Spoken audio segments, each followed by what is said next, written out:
নমস্কাৰ কৃষ্ণকান্ত সন্দিকৈ ৰাজ্যিক মুক্ত বিশ্ববিদ্যালয় গুৰুত্বপূৰ্ণ ভিডিঅ'লৈ মই বিখাতে সকলোকে পুনৰবাৰ স্বাগতম জনাইছোঁ প্ৰিয় বন্ধু-বান্ধৱীসকল আজিৰ এই ভিডিঅ'টো বিশেষ স্পেচিয়েল ভিডিঅ' কাৰণ বহুতো ভিউৱাৰ্ছে গুৰুত্বপূৰ্ণ প্ৰশ্ন কৰি থাকে ভাবিলোঁ তাৰ বাবে খুব ইম্পৰ্টেণ্ট প্ৰশ্ন কেইটামান উলিয়াই কমেণ্ট কেইটামান উলিয়াই কমেণ্টৰ ৰিপ্লাই দিবলৈ চেষ্টা কৰিছোঁ গতিকে অনুৰোধ কৰিছোঁ প্লিজ ভিডিঅ'টো স্কিপ নকৰাকৈ চাই থাকিব যদিহে আপোনালোকে এইকেইটা কমেণ্ট কৰিম বুলি ভাবিছে কমেণ্টটো কৰাৰ আগত এইকেইটা যদি আপোনাৰ মনলৈ প্ৰশ্ন আহিছে প্ৰশ্নকেইটা আপোনাৰ কমেণ্টৰ যোগেদি উত্তৰ দিবলৈ চেষ্টা কৰিছোঁ গতিকে অনুৰোধ কৰিছোঁ প্লিজ ভিডিঅ'টো স্কিপ নকৰাকৈ চাই থাকিব কাৰণ বহুতো ভিউৱাৰ্ছে কমেণ্ট কৰি থাকে কমেণ্টৰ উত্তৰ দিব নোৱাৰোঁ ভাবিলোঁ মই এটা ইনফৰমেশ্যন ভিডিঅ' বনাই দিওঁ সকলোৱে উপযোগী হোৱাকৈ গতিকে চাওঁ হওক বিতং ভিডিঅ'টো মই প্ৰথমটো কমেণ্ট লৈছোঁ ইয়াত সুধিছে MA ফাৰ্ষ্ট ছেমিষ্টাৰ ৰিজাল্ট কেতিয়া দিব 2023 জুলাই বেটছৰ গতিকে আপোনালোকৰ ইতিমধ্যে এক্সামসমূহ শেষ হৈছে গতিকে বহিখিনি চোৱা আৰম্ভ হৈছে গতিকে মিনিমাম 2 মাহ অৰ্থাৎ আপোনাৰ মে আৰু জুনৰ লাষ্টত আপোনালোকে সুন্দৰকৈ ৰিজাল্টটো সম্ভৱতঃ লাভ কৰিব নেক্সট প্ৰশ্নলৈ আগবাঢ়িছোঁ নেক্সট কমেণ্ট হৈছে first semester second semester break form fill up কেতিয়া হ'ব গতিকে ইতিমধ্যে আপোনালোকে গম পাইছে গতিকে আপোনালোকে যিটো নতুনকৈ আহিছে বহুতো কেণ্ডিডেট কিছুমান পুৰণি কেণ্ডিডেট আছে তেখেতলোকে প্ৰশ্ন বহুবাৰ সুধি থকা দেখিবলৈ পোৱা গৈছে ফাৰ্ষ্ট ছেমিষ্টাৰ ছেকেণ্ড ছেমিষ্টাৰ বা থাৰ্ড ছেমিষ্টাৰ ব্ৰেকৰ এক্সামসমূহ কেতিয়া হ'ব কেতিয়া ফৰ্ম ফিল আপ হ'ব এইখিনি জনাই থ'ব বিচাৰিছোঁ basically first semester second semester ইতিমধ্যে ফাৰ্ষ্ট ছেমিষ্টাৰ যিখিনি কেণ্ডিডেট পৰীক্ষা দি আছে সেইখিনি কথা প্ৰয়োজন নাই যিখিনি কেণ্ডিডেট ইতিমধ্যে জুলাই পুনৰ আহিবলগীয়া 2024 বৰ্ষৰ জুলাই মাহত যিখিনি কেণ্ডিডেটে এডমিশ্যন কৰিব এডমিশ্যন কৰা 2-3 মাহৰ পাছত অৰ্থাৎ 2025 বৰ্ষৰ ফেব্ৰুৱাৰী মাহত বা জানুৱাৰী মাহত আপোনালোকে নটিফিকেশ্যন প্ৰকাশ কৰিব যে ডিগ্ৰী ফাৰ্ষ্ট ছেমিষ্টাৰ সকলে ফৰ্ম ফিল আপ কৰিব পাৰিব সেই নটিফিকেশ্যন প্ৰকাশ কৰিব গতিকে অকণমান আপোনালোকে নিজে ৱেবছাইটটো খুচৰি থাকিব আপুনি নিশ্চয় ভাল তথ্য লাভ কৰি থাকিব মাজে সময় আৰু ছেকেণ্ড ছেমিষ্টাৰ বেছিকলি জানাব বিচাৰিছোঁ ছেকেণ্ড ছেমিষ্টাৰ ইতিমধ্যে এডমিশ্যন হৈ আছে গতিকে 2024 বৰ্ষৰ ইতিমধ্যে এডমিশ্যন হৈ আছে তেখেতলোকৰ এডমিশ্যন হোৱা 2-3 মাহৰ পাছতে আপোনালোকৰ নটিফিকেশ্যন আহিব সেইবাবে আপোনালোকো ঠিক একেদৰে ৱেবছাইটটো মাজে সময় চেক কৰি থাকিব কাৰণ নটিফিকেশ্যনখন আপোনালোকৰ এনে নহয় যে মই 2 মাহ বুলি কৈছোঁ তাৰ আগতো আহি যাব পাৰে সেইবাবে আপোনালোকে অবভিয়াছলি ৱেবছাইট চেক কৰি থাকিব আমি গ্ৰুপত ইনফৰমেশ্যন দি থাকিম লগতে আমাৰ চেনেলটো যিমান পাৰে সিমান ভিডিঅ' আকাৰে আপোনাৰ তথ্য শ্বেয়াৰ কৰি থাকিম মই আকৌ কৈছোঁ ফাৰ্ষ্ট ছেমিষ্টাৰ যিখিনি জুলাই 2024 বৰ্ষৰ নতুনকৈ কেণ্ডিডেটৰ এডমিশ্যন হ'ব এডমিশ্যন হোৱাৰ 2-3 মাহ 4 মাহৰ পাছতে মিনিমাম জানুৱাৰী ফেব্ৰুৱাৰী মাহতে আপোনালোকৰ 2025 বৰ্ষৰ বিশেষকৈ আপোনালোকৰ নটিচ আহি যাব ফাৰ্ষ্ট ছেমিষ্টাৰ সকলে তেতিয়া ফৰ্ম ফিল আপ কৰিব পাৰিব বেক এক্সামৰ বাবে ঠিক আছে ছেকেণ্ড ছেমিষ্টাৰ সন্দৰ্ভত পুনৰ কৈছোঁ যিখিনি কেণ্ডিডেট বৰ্তমান ছেকেণ্ড ছেমিষ্টাৰ নিউলি তেখেতলোকে এডমিশ্যন চলি আছে এডমিশ্যন যেতিয়া কমপ্লিট 2-3 মাহৰ পাছতে শেষ হৈ যোৱাৰ 2-3 মাহৰ পাছতে আপোনালোকে সুন্দৰকৈ আপোনালোকৰ বাবে নটিফিকেশ্যন প্ৰকাশ কৰিব তেতিয়া আপোনালোকে বেকৰ বাবে ফৰ্ম ফিল আপ কৰিব পাৰিব নেক্সট প্ৰশ্ন হৈছে BA ছেকেণ্ড ছেমিষ্টাৰ ব্ৰেক আছে কেতিয়া এক্সাম হ'ব এইটো একেটা ইনফৰমেশ্যনে ৱেইট কৰক 2-3 মাহৰ পাছতে আপোনালোকে সুন্দৰকৈ আপডেট পাই যাব যে আপোনালোকৰ কেতিয়া ব্ৰেকৰ ফৰ্ম ফিল আপ কৰিব পাৰিব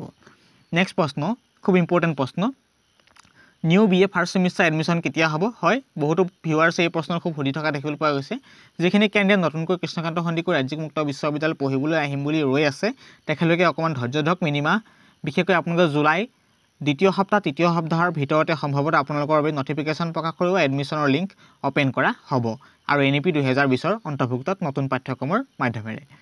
নেক্সট হৈছে first semester second semester break form fill up কেতিয়া হ'ব ছেম একেটা ইনফৰমেশ্যনকে তাৰ নেক্সট খুব ইম্পৰ্টেণ্ট কমেণ্ট এটা কাৰণ প্ৰতিটো ছেমিষ্টাৰ পৰীক্ষা ৰবিবাৰে অনুষ্ঠিত কৰিব লাগে কাৰণ বহুতো চাকৰি কৰি থকা মানুহে ডিগ্ৰীৰ বাবে ভৰ্তি হয় মোৰ অনুৰোধটো বিবেচনা কৰিব বুলি আশা কৰিলোঁ চাওক এই কমেণ্টটো আমালৈ বহুবাৰ আহিছে আৰু বিশেষ কৃষ্ণকান্ত সন্দিকৈ ৰাজ্যিক মুক্ত বিশ্ববিদ্যালয়ত বহুতো কেণ্ডিডেট কমপ্লেইন কৰিছে আগতেও বহুতো কেণ্ডিডেটৰ বাবে সেইবাবে কৃষ্ণকান্ত সন্দিকৈ ৰাজ্যিক মুক্ত বিশ্ববিদ্যালয় অফিচিয়েল ৱেবছাইট অনুসৰি নটিফিকেশ্যনৰ যোগেদি বুজাই দিয়া হৈছিলে কেইমাহমানৰ আগতে কাৰণ কিহৰ কাৰণবশতঃ কি কাৰণত বিভিন্ন ধৰণৰ ছেমিষ্টাৰ পৰীক্ষাসমূহ অকল ৰবিবাৰে পাতিব নোৱাৰে কাৰণ বহুতো সময় থাকে যদি ৰবিবাৰে পৰীক্ষা কণ্ডাক্ট কৰিব লগা হয় পৰীক্ষা পাতে তেতিয়া কি হয় যদি বাকী খোলাৰ বাৰ যদি নাপাতে এটা পৰীক্ষা কি হয় আপোনালোকৰ এটা ছেমিষ্টাৰ পৰীক্ষা শেষ হ'বলৈ যাতে মিনিমাম 2-3 মাহ সময় লাগি যাব ইয়াৰ ফলস্বৰূপে কি হ'ব পিছৰ ছেমিষ্টাৰ পৰীক্ষাসমূহ 6-7 মাহ লেট হৈ গৈ থাকিব ইয়াৰ ফলত আপোনালোকৰ নিৰ্দিষ্ট যেতিয়া ডিগ্ৰী সময় থাকিব সেই সময়টো অলৰেডি আউট হৈ গুচি যাব বা পাৰ হৈ গুচি যাব সেইবাবে সময়ৰ প্ৰতি লক্ষ্য ৰাখি সকলোৱে সহায় সুবিধা হোৱাকৈ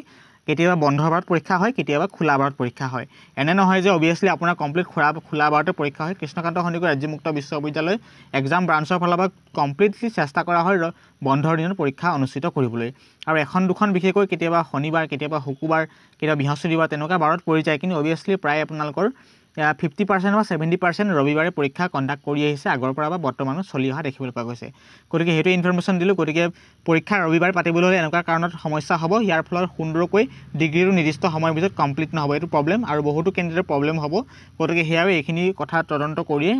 এনেকুৱা ছিষ্টেমৰ যোগেদি ৰবিবাৰ কেতিয়াবা সোমবাৰ কিন্তু তেনেকুৱা ৰিলেটেড পৰীক্ষা কণ্ডাক্ট কৰা হৈছে বা এনেদৰে কণ্ডাক্ট কৰি আহিছে এইখিনি ইনফৰমেশ্যন দিবলৈ চেষ্টা কৰিলোঁ গতিকে মই আকৌ কৈছোঁ আৰু বেকৰ ফৰ্ম ফিলাপখন আপোনালোকে ফিলাপ কৰিব যেতিয়া নটিফিকেশ্যন আহিব নটিফিকেশ্যন অহাৰ পাছতহে বেক ফৰ্ম ফিলাপ কৰিব কাৰণ বহুতো কেণ্ডিডেটে হতাশাত ভুগি এতিয়াই ফৰ্ম ফিলাপ কৰে গতিকে এতিয়াই ফৰ্ম ফিলাপ কৰা আৱশ্যক নাই নিৰ্দিষ্ট সময়ত যেতিয়া বেক আহিব বেক অহাৰ লগে লগে আপোনালোকে সুন্দৰকৈ ফৰ্ম ফিলাপ কৰিব সুন্দৰকৈ আপোনালোকে ফৰ্ম ফিলাপ কৰিলে আপোনালোকৰ অৰ্থাৎ আপুনি ফিজ পে'মেণ্ট কৰিলেই কোনো ধৰণৰ প্ৰব্লেম নোহোৱাকৈ পৰীক্ষাত বহিব পাৰিব এডমিট কাৰ্ড পাব্লিছ কৰিব মনত ৰাখিব আপোনালোকে ফিজ পে'মেণ্ট কৰিবই লাগিব ফিজ পে'মেণ্ট কৰাৰ পাছতহে আপোনালোকে সুন্দৰকৈ আপোনাৰ বাবে এডমিট কাৰ্ড প্ৰকাশ কৰিব আৰু এতিয়াৰ পৰা বিশেষকৈ পৰাপক্ষত কৃষ্ণকান্ত সন্দিকৈ ৰাজ্যিক মুক্ত বিশ্ববিদ্যালয়ৰ কৰ্তৃপক্ষই কোৱা মতে কোনো ধৰণৰ ফৰ্ম ফিলাপ কৰা আৱশ্যক নাই আপোনালোকে অনলাইন যোগে যিটো এমাউণ্ট হয় নিৰ্দিষ্ট ফিজ সেই ফিজ এমাউণ্ট পে'মেণ্ট কৰি দিলেই আপোনাৰ সকলোখিনি কাম ক্লিয়াৰ হৈ যাব আপোনাৰ নামত এডমিট কাৰ্ড পাব্লিছ কৰি দিব মনত ৰাখিব এডমিট কাৰ্ড যদি পাব্লিছ নকৰে কিন্তু আপোনাৰ বাবে আপুনি কোনো ক'তো এডমিট যদি নাহে তেতিয়া আপুনি কোনো ক'তো পৰীক্ষা দিব নোৱাৰে এইটো কথা মনত ৰাখিব আৰু এইখিনিত আৰু এটা ইনফৰমেশ্যন জনাই থ'ব বিচাৰিছোঁ বহুতো কেণ্ডিডেট ডিগ্ৰী 5th ছেমিষ্টাৰ তেনেকুৱা বহুতো ছেমিষ্টাৰ পৰীক্ষাসমূহ হৈ আছে বা হৈ গ'লে সেই পৰীক্ষাসমূহৰ ৰিজাল্টসমূহ মিনিমাম জুলাই মাহৰ ভিতৰতে কমপ্লিট যিখিনি পৰীক্ষা অনুষ্ঠিত হৈ গ'ল সেই পৰীক্ষাৰ ফলাফলখিনি ঘোষণা কৰা হ'ব গতিকে বহুতো ভিউৱাৰ্ছে কমেণ্ট কৰি সুধি আছিল যে তেখেতলোকৰ যিখিনি ছেমিষ্টাৰ এক্সামসমূহ শেষ হৈ গ'ল সেই ৰিজাল্টসমূহ কেতিয়া ঘোষণা কৰিব সম্ভৱতঃ জুলাই মাহৰ শেষৰ সপ্তাহৰ ভিতৰতে কমপ্লিট ৰিজাল্টসমূহ প্ৰকাশ কৰি দিয়া হ'ব সেইখিনি কাম মনত ৰাখিব গতিকে সেয়া NEP